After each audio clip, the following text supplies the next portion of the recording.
So take a look at this building behind me. This is the old Madison County Courthouse. It's a building that hasn't held a trial in nearly 30 years, but it's steeped in civil rights era history, an era that included senseless acts of lynching and murder.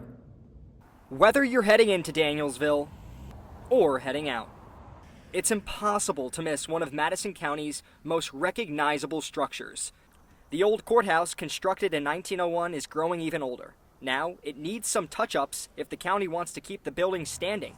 And for those who understand the rich historical significance of the building, preserving it might be worthwhile. And so much of that historical significance is reasoned by what happened here at the Broad River Bridge on the night of July 11, 1964.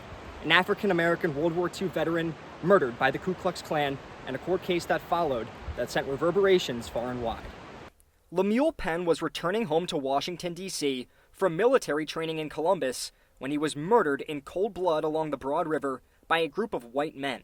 The trial was held here at the Madison County Courthouse, and after local authorities failed to prosecute the individuals, the federal government used the Civil Rights Act of 1964 to successfully prosecute the perpetrators. It is believed that this was the first ever use of the act. The courthouse was also the site of the lynching of Lent Shaw, a black farmer in 1936.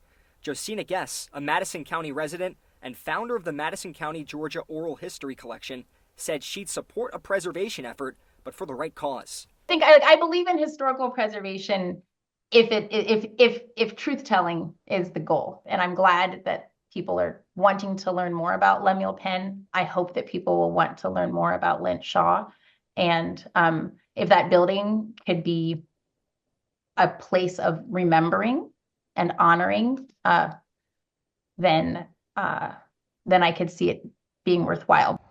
District 2 County Commissioner Terry Chandler said the project could potentially cost hundreds of thousands, but the Board of Commissioners is confident that the building will be eligible for grants. I feel like there's a realistic possibility that we have some good opportunities for National Historic Society type grants. The board had a structural assessment on the integrity of the building completed last week, and it's in decent shape, but will need renovations.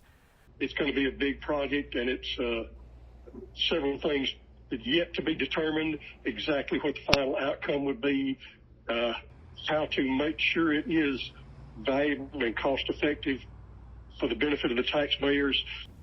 Last week's consultation is only the most recent installment of the county's preservation efforts, which have been going on for decades, Chandler said. But even now, the long-term future of the building is still unknown. Jack Keys, Grady News Source.